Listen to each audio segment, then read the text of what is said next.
Le temps. L'homme s'est toujours déplacé. L'homme est poussé par la pulsion viatorique à se déplacer, par la pulsion viatorique qui le conduit à la curiosité du voyage, qui le conduit à la curiosité vers l'autre, la curiosité de ce qui est au-delà de ses frontières. Et donc, l'homme a un besoin impérieux de se déplacer. Le temps. Le temps dans ce voyage, il est très variable. Il peut être en temps court, d'un voyage en avion qui fait quelques heures, ou en temps long qui dure quelques mois, quelques semaines, quelques mois, quelques années. Les trajets et cette temporalité-là du trajet, elle représente pour le sujet autant aussi d'investissement, autant peut-être de tension, d'inquiétude, de préoccupation, d'insécurité, d'incertitude, qui fait qu'à partir du moment où le sujet arrive en terre d'accueil, il a besoin aussi d'un certain temps pour s'installer. Donc, ce qui veut dire que le temps de celui qui se déplace n'est pas forcément le même de celui qui l'accueille. Qui pourrait faire ce voyage? On pourrait penser aussi à cette temporalité du sujet, du corps, du biologique. Et donc, on pourrait se dire que dans un trajet long, difficile, incertain, quelquefois violent, les hommes adultes ou bien les sujets adultes devraient faire ce voyage plus facilement, plus aisément que les enfants, que les adolescents. Pour autant, on observe quand même que les mineurs non accompagnés sont très nombreux à faire ce voyage. 45% des migrants sont des femmes, et donc on va observer qu'entre mineurs non accompagnés, la présence des femmes dans ce trajet, et il est très varié en termes de migration. Et donc le temps du corps, le temps de la maturité de sujet, quelquefois ne rentre pas vraiment en compte dans ce processus migratoire, mais peut-être qu'on pourrait penser à un temps qui est le temps de la décision, le temps de choix, entre guillemets, parce que je ne sais pas si on peut vraiment dire choix, mais il y a un temps qui fait que le sujet se dit c'est maintenant, et c'est peut-être le temps de la pulsion viatorique qui fait ça, c'est-à-dire cette motivation, cette mobilisation du sujet.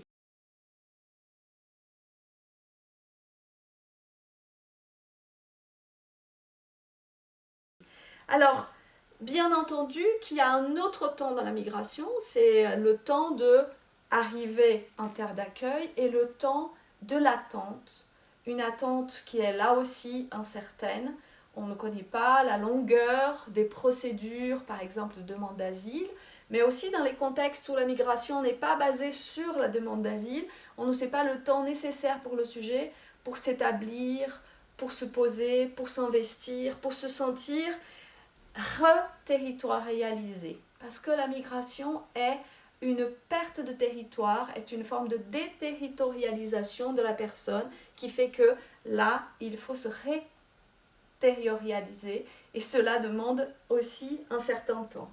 Et ce temps, pour certains, est un temps en suspens. Certaines personnes ont beaucoup de mal à faire autre chose que de attendre. Attendre que ça se passe, attendre que ça se fasse. Pour eux, l'autorisation d'être en terre d'accueil, la légitimité d'être en terre d'accueil, d'avoir les papiers nécessaires pour être ici et pour trouver sa place. Certains vivent ça comme une parenthèse qui fait qu'ils ne peuvent pas vraiment s'investir en l'apprentissage de la langue, une activité bénévole, puisque les demandeurs d'asile, comme on sait, ne peuvent pas travailler en France. Et donc la migration, on doit la penser comme une étape de cycle de vie qui s'inscrit dans la vie du sujet de manière longitudinale.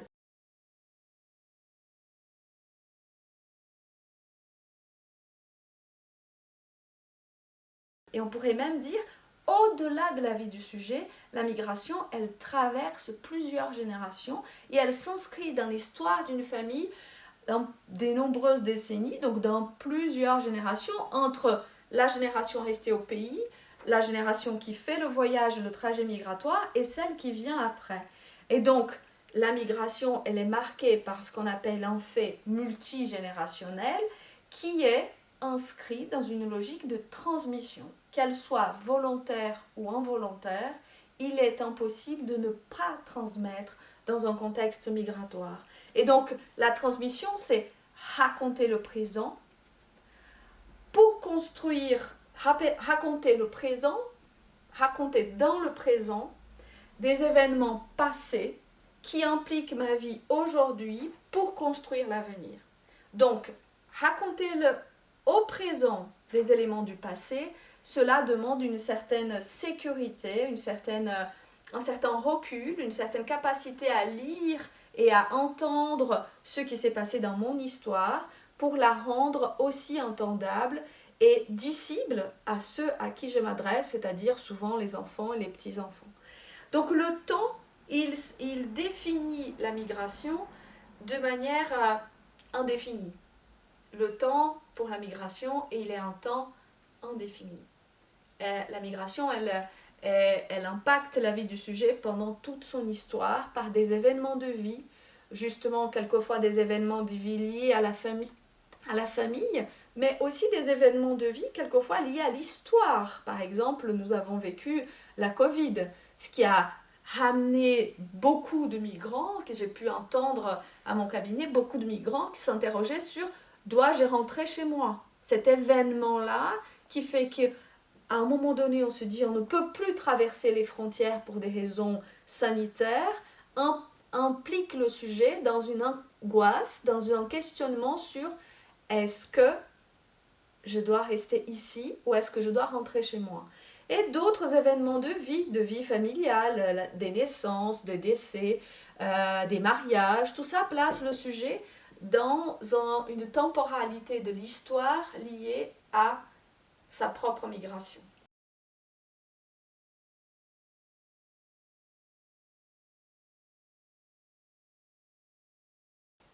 Évidemment que la migration est une question d'espace, de changement d'espace, de territoire. La migration, elle implique une forme de géographie dans laquelle le sujet doit évoluer. Le territoire bouge, le territoire n'est plus le même, les lieux, donc les pays.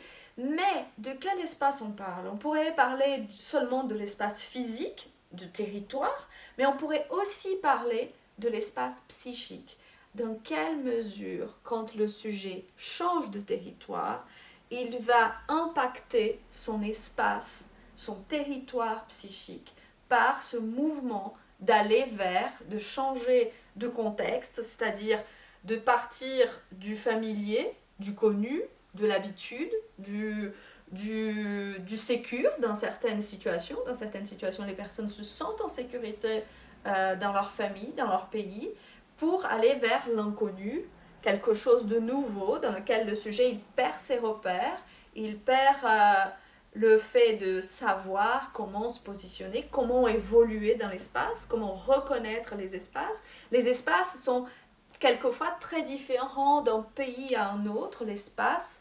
L'utilisation de l'espace, c'est quelque chose aussi très culturel et lié à des éléments qui sont le temps, l'ensoleillement, la chaleur, mais aussi lié à l'histoire et à la culture. Donc la façon d'appréhender l'espace est un élément éminemment culturel. Et donc, ce déplacement vers l'inconnu, vers le nouveau, fait que le sujet doit se se réapproprier l'espace et se repérer dans quelque chose qui va, à mon sens, au-delà des frontières physiques, mais qui impacte les frontières psychiques. Et dans cette question des frontières psychiques, on va interpeller les frontières culturelles, relationnelles, communicationnelles, les frontières liées au lien qu'on établit avec l'autre. Parce que ce qu'on observe dans la migration, c'est qu'une fois que la frontière des pays a été dépassée, des nouvelles frontières se posent pour le sujet. Justement, ces frontières liées à la relation avec l'autre, au contact avec l'autre, les frontières liées à ses propres références, à ses propres limites, à ses propres inquiétudes, à ses propres peurs, ses propres craintes. Donc, il y a quelque chose qui vient interpeller le sujet par rapport à son espace intime, son espace individuel, qui quelquefois dans la migration se trouve renforcé par un besoin de trouver quelque chose de sécure, qui puisse être un espace à moi, un intime à moi, une chambre, un lit, un placard, un sac, une valise, des choses qui font que le sujet dit « cela m'appartient » et ce sens de « cela m'appartient » veut dire que moi j'existe.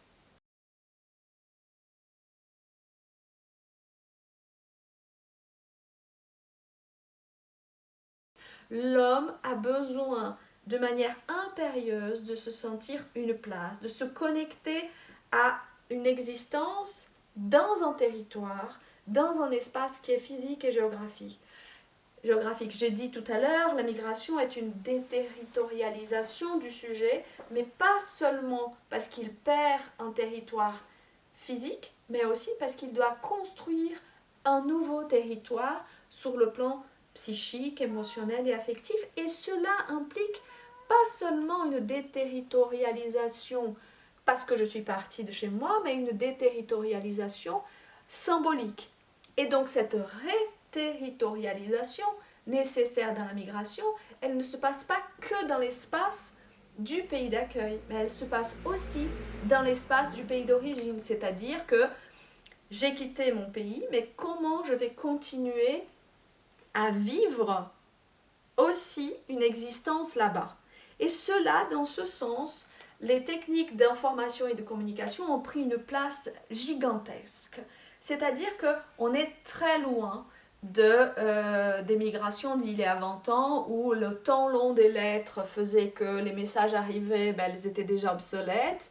Le coût des communications téléphoniques faisait que leur temps était extrêmement réduit. Et la distance physique, elle était donc très marquée par nos impossibilités à nous rencontrer, à nous retrouver. Les techniques d'information et de communication ont bouleversé les espaces, ont bouleversé le territoire. Et on retrouve les personnes dans une forme d'illusion d'ubiquité qui fait qu'elles pensent qu'elles peuvent être à la fois dans un pays et à la fois dans un autre pays. Je l'entends, moi, des patients me dire « j'étais avec ma mère hier ». Alors, quand on sait que la mère habite en Turquie, comment ça, vous étiez en Turquie hier? Non, mais on était par visio, avec les techniques nouvelles, WhatsApp, Skype, tous ces moyens qui font que quelquefois, j'ai créé un espace, un territoire interstitiel, un territoire nouveau qui fait que je suis à la fois à l'étranger, en dehors de ma famille, mais à la fois dedans.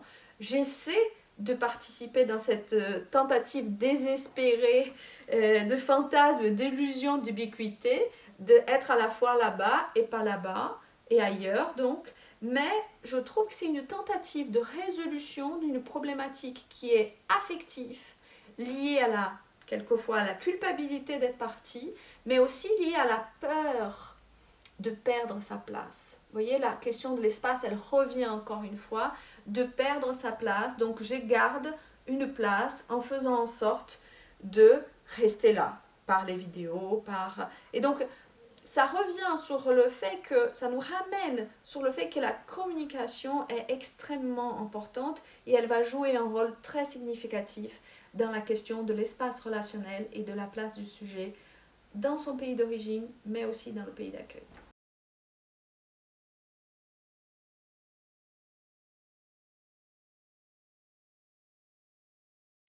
Alors, la communication, on pourrait penser que les techniques d'information et de communication vont faciliter la communication. Évidemment, ça facilite des éléments liés à la communication, mais ça semble faciliter les choses même au-delà des frontières. Néanmoins, ça fait naître aussi des nouvelles exigences, c'est-à-dire l'exigence de se montrer au mieux, l'exigence aussi de rendre des comptes, l'exigence d'être observé, l'exigence d'être sous le contrôle social et familial. Et cela fait que le sujet pourrait perdre un élément qui est très significatif de la migration, qui est la liberté. La liberté de devenir anonyme, la liberté de ne pas être soumis au contrôle social et aux règles familiales de manière exigeante, la liberté d'évoluer selon ses propres envies, selon ses propres choix, Et cette forme de liberté pourrait disparaître dans des contextes où les réseaux sociaux prennent une place très importante dans le quotidien du sujet. Et dans ce sens, ça me fait penser à une situation où une des femmes qui viennent à la Maison d'Ella avait expliqué qu'elle n'avait pas WhatsApp. Et donc toutes les autres femmes s'étaient mobilisées pour lui expliquer comment elle devait faire pour mettre WhatsApp, qu'il y avait des associations qui l'aidaient, qui pourraient l'aider, qui l'aideraient à installer ce programme sur son téléphone. Et elle disait, oui, mais mon téléphone n'est pas fait pour ça, ça va pas. Oui, non, mais on peut te changer ton téléphone. Donc, toute une tentative de la mettre dans le circuit des techniques d'information et de communication. Et dans ma tête, immédiatement, l'hypothèse de la protection surgit. C'est-à-dire que cette envie de résister, c'est devenu le thème de notre rencontre ce jour-là à la Maison d'Ella, du groupe de parole, c'était que le fait que finalement, comment on fait pour se protéger une fois qu'on devient si accessible? Parce que la frontière entre les pays, la frontière, quelquefois il y a plusieurs frontières entre les pays, mais cela a aussi peut-être une fonction relationnelle. Ça a peut-être aussi une fonction de mettre sur le plan relationnel des nouveaux éléments. C'est-à-dire, on n'est peut-être plus dans une situation de soumission semblable, on est peut-être plus dans une situation de contrôle, on est peut-être plus dans une situation où on doit suivre les règles, et à partir du moment où on ouvre cette porte, là, on a peut-être perdu un avantage considérable. Et donc, je trouve que cette femme, elle avait bien signifié le fait que peut-être qu'elle ne voulait pas être dans cette situation, ce qui n'était pas évident pour les autres de comprendre, mais ce qui est aussi une forme de protection.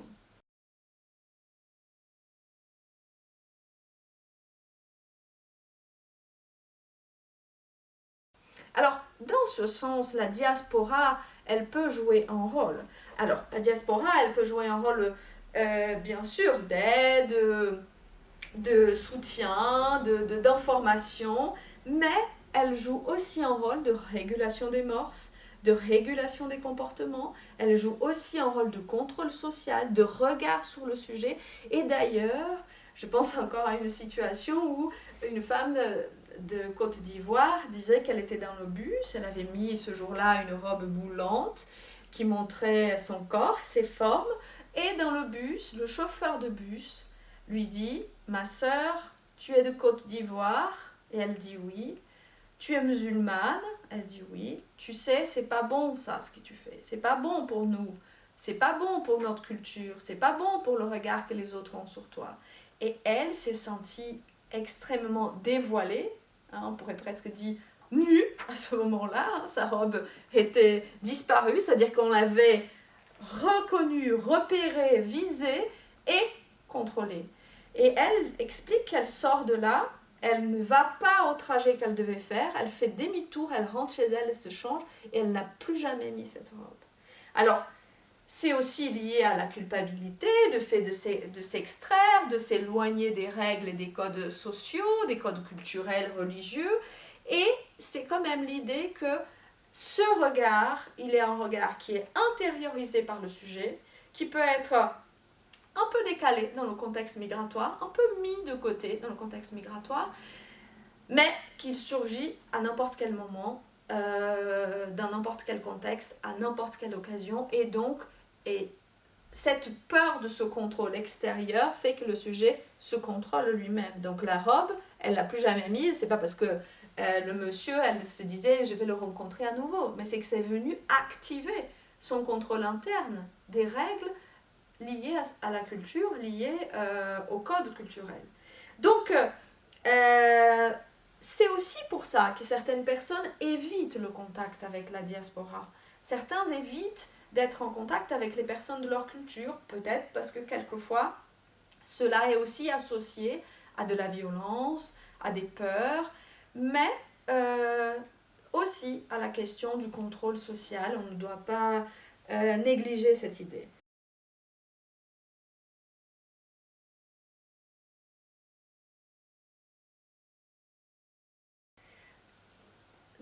communication, il y a aussi l'idée de la communication avec les autochtones. La communication avec les autochtones, elle est souvent basée sur le fait de parler la langue du pays d'accueil.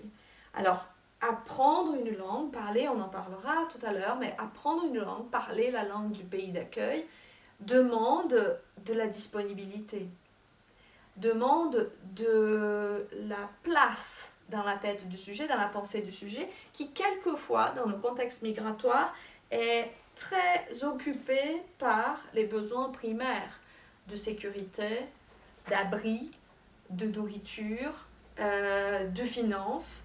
Et donc, l'apprentissage de la langue, elle peut être mis de côté, ce qui met le sujet dans une plus grande vulnérabilité, dans une plus grande frustration, parce que le contact avec les personnes du pays d'accueil devient très difficile, quelquefois presque impossible. Pour certaines personnes, seulement les travailleurs sociaux deviennent leurs interlocuteurs de manière un peu protégée, de manière à les soutenir.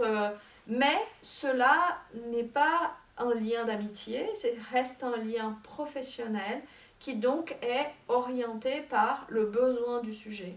Et donc, à certains moments, des personnes peuvent vivre en France plusieurs années sans forcément être dans un contact, avoir réussi à établir un contact amical, social, au-delà des situations professionnelles avec l'autochtone. Et cela n'est pas que lié à la difficulté d'apprendre la langue, mais c'est aussi lié au fait que est-ce que je vais me sentir vraiment accueillie si je n'arrive pas à parler la langue? Est-ce que si ce français n'est pas impeccable, l'autre en face de moi va faire l'effort de me comprendre? Et cela génère des situations, au-delà des quiproquos, des situations de grande frustration et de sentiments d'impuissance, le sentiment d'humiliation deviennent très forts dans ces situations-là. Donc, le sujet peut reculer, se mettre à l'abri et essayer d'éviter le contact avec les représentants de la société d'accueil.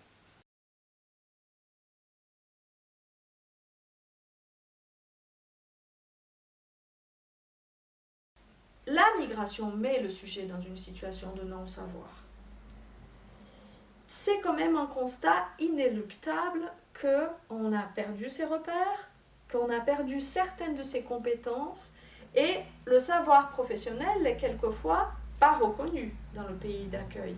Parce que dans certains contextes, c'est un savoir professionnel transmis de génération en génération. Et donc cela, si vous n'avez pas un diplôme qui justifie, qui prouve que vous êtes coiffeur, vous ne pourrez pas faire coiffeur ici, alors que votre famille, c'est une famille de coiffeurs depuis plusieurs générations dans votre pays d'origine. Et donc, et autrement, quelquefois, votre diplôme n'est pas reconnu et n'est pas accepté dans le pays d'accueil. Donc, vous faisiez médecin dans votre pays, vous exerciez le métier de médecin dans votre pays. Ici, vous devenez infirmier parce que le diplôme n'est pas reconnu, n'est pas compatible. Donc, il y a dans la migration quelque chose de un constat de non-savoir. Le sujet, il est propulsé dans une logique où il ne sait plus. Je me rappelle d'une collègue et amie psychologue qui m'avait dit, qui est venue d'Italie, qui m'avait dit un jour, en fait, depuis la migration, je suis devenue analphabète. Je ne sais pas écrire dans cette langue et je fais des fautes à chaque mot et cela me rend honteuse. C'est douloureux, hein? On peut bien imaginer que c'est douloureux cette idée de perdre ce statut de celui qui sait pour quelqu'un qui a fait des brillantes études et qui avait dans son pays un statut de celui qui sait. Donc la migration vient remettre en question le sujet de manière absolument pas linéaire, mais plutôt circulaire, avec des allers-retours, une forme d'ambivalence, les sentiments d'abattement, mais aussi les sentiments de blocage, mais de curiosité, d'envie de découverte, qui sont liés à cette question savoir, non savoir. Et là, les choses, elles sont très mouvantes dans la vie du sujet et dans l'expérience de vie du sujet.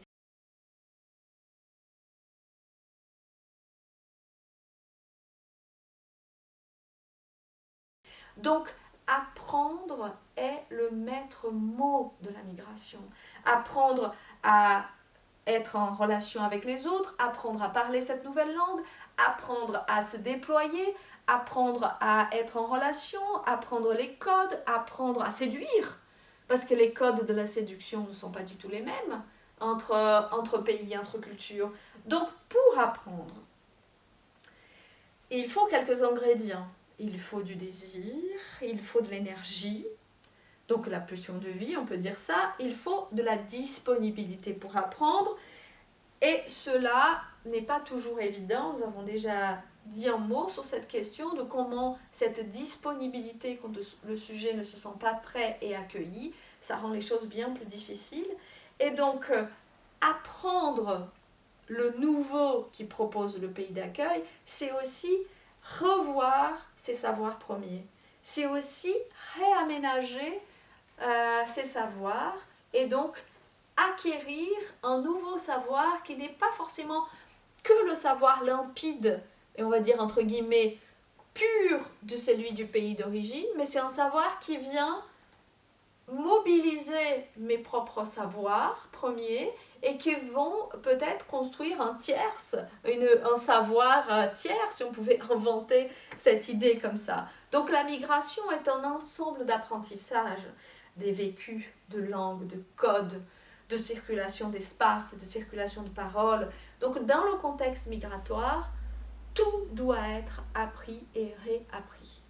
Et dans ce sens, je pense aux personnes qui sont illettrées dans leur pays d'origine et qui utilisent tous les codes de repérage, de l'espace, des couleurs pour évoluer dans leur pays. Leur venue en terre d'accueil les déstabilise complètement parce qu'il y a encore quelque chose de nouveau qui est l'apprentissage d'un nouveau code au-delà de la langue parlée qui est aussi la langue écrite. Ça me fait penser à une femme aussi que j'accompagne à la Maison d'Ella dans notre groupe de parole qui, la première chose qu'elle a voulu faire ici, c'était apprendre à écrire et à lire. Et donc cette femme, elle va 3 fois par semaine apprendre à lire et à écrire. Et elle, à chaque fois qu'on la rencontre, elle a des petits livres qu'elle lit dans ses trajets, qu'elle a au départ déchiffrés. Et les derniers temps, voilà, elle lisait avec brio des petits morceaux, des petits paragraphes de son livre dans le groupe avec beaucoup de fierté. Donc c'est aussi la possibilité d'aller vers des savoirs qui ont été empêchés, interdits dans le pays d'origine.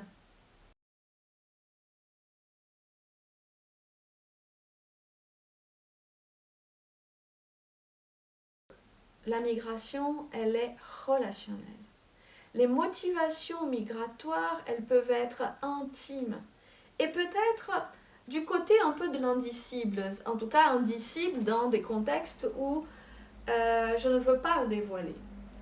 Très souvent, j'observe que il y a au moment du projet, en tout cas du départ, quelque chose de relationnel sur la relation à l'intérieur des familles, en mouvement de désappartenance, des difficultés relationnelles fortes, de la violence qui devient de plus en plus forte, un impératif quelquefois de se marier, un impératif lié à la naissance des enfants en situation de handicap, une incompréhension liée à des situations de violence dans le couple.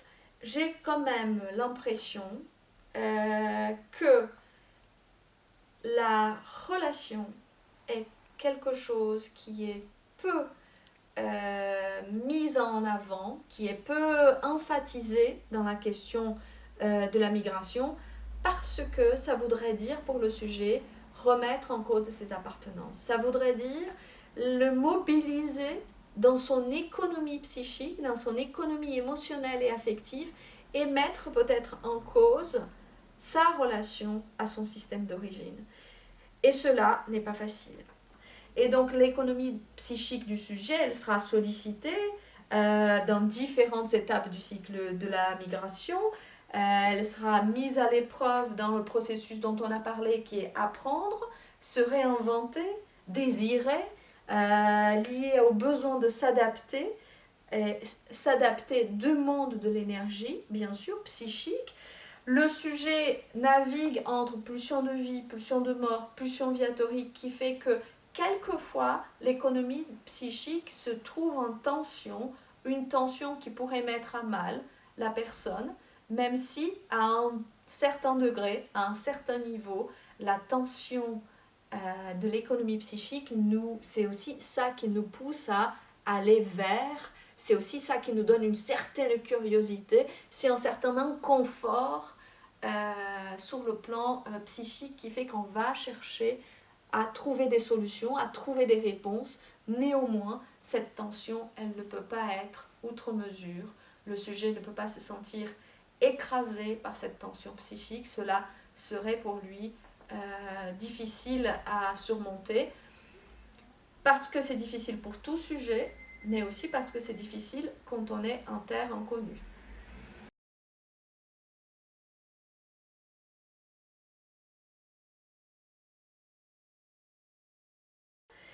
L'interculturation est un processus présent dans la mobilité, présent dans la migration, présent dans l'exil.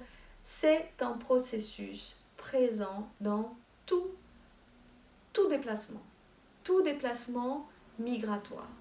Et donc, dans cette interculturation, c'est que l'échange, les rapports qui s'établissent entre le sujet et la société d'accueil, et donc par cela avec les autochtones, par cela avec les représentants de la société d'accueil dans les administrations auxquelles ont accès, cela va avoir un pouvoir transformatif, là aussi, pour le sujet.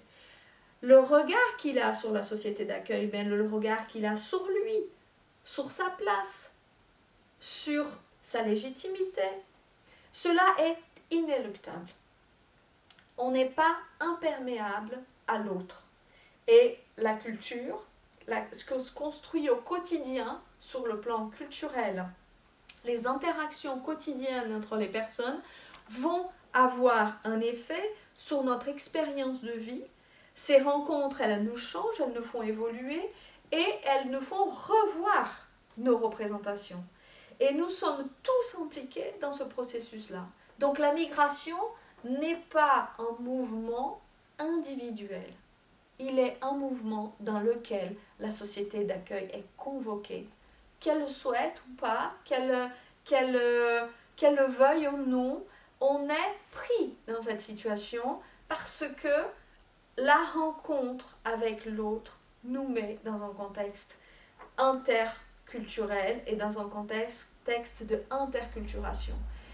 C'est tout simplement le tissage, lié à des aménagements, des renoncements, des compromis, des apprentissages, des interventions, des inventions, des latences, des allers-retours entre culture d'origine et culture de pays d'accueil. Et cela fait changer aussi l'autochtone, fait aussi découvrir à l'autochtone quelque chose de nouveau chez lui, de singulier, d'unique, qui est comment il se définit. La rencontre avec un autre nous aide à mieux nous définir.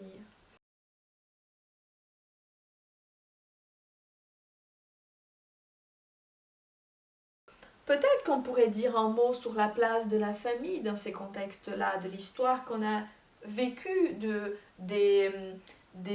la logique, des valeurs que nous ont été transmises et comment cela évolue dans le temps. Parce que le sujet, il est pris dans une culture avec un grand C, peut-être, la culture sociétale, mais il est pris dans une petite culture qui prend une place très importante pour lui.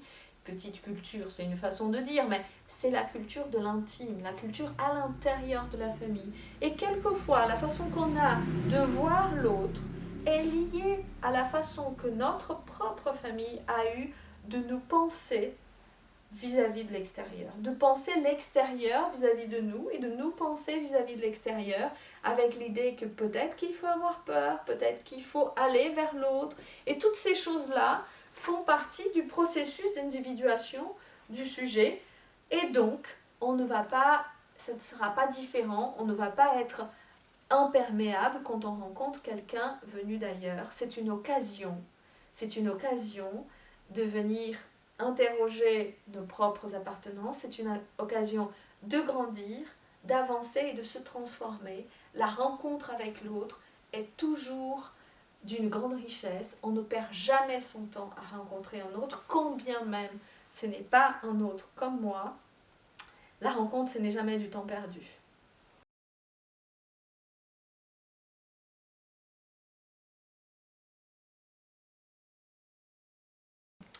Peut-être que dans cette question familiale, on pourrait penser que le migrant, il a quitté tout le monde, il est parti. Peut-être qu'il n'a pas de lien avec sa famille, peut-être que ses valeurs familiales ne sont pas des valeurs suffisamment fortes pour le retenir, peut-être qu'il n'a pas d'attachement avec sa famille. Cela est aussi une fausse impression. Joyce, dans une pièce qui s'appelle L'exilé, explique le besoin de l'exilé de payer sa dette de l'abandon, la dette d'être parti. Et donc il raconte dans cette pièce comment à chaque fois l'exilé qui revient dans son pays d'origine doit donner de l'argent, doit payer, doit faire des cadeaux pour se racheter la dette qui est cette dette du départ. Le migrant n'est pas déloyal envers sa famille, il n'est pas déloyal tout court. Et très souvent, on observe ce mouvement de envoyer de l'argent, de essayer d'aider la famille restée au pays, mais aussi ce mandat lié à la réussite. Dans la migration, il y a 3 piliers principaux, il y a trois éléments caractéristiques significatifs pour le sujet qui migre, c'est la reconnaissance, la place et la réussite. Et cela n'est pas que pour lui, il est aussi pour sa famille, aussi pour que le voyage ait un sens. Et cela permet de nombreuses fois de mettre en valeur le pays d'accueil comme étant celui qui a découvert, celui qui a révélé cette pépite qui est le migrant, qui par sa réussite reconnaît donc et est loyal envers lui, envers sa famille, mais aussi envers le pays d'accueil.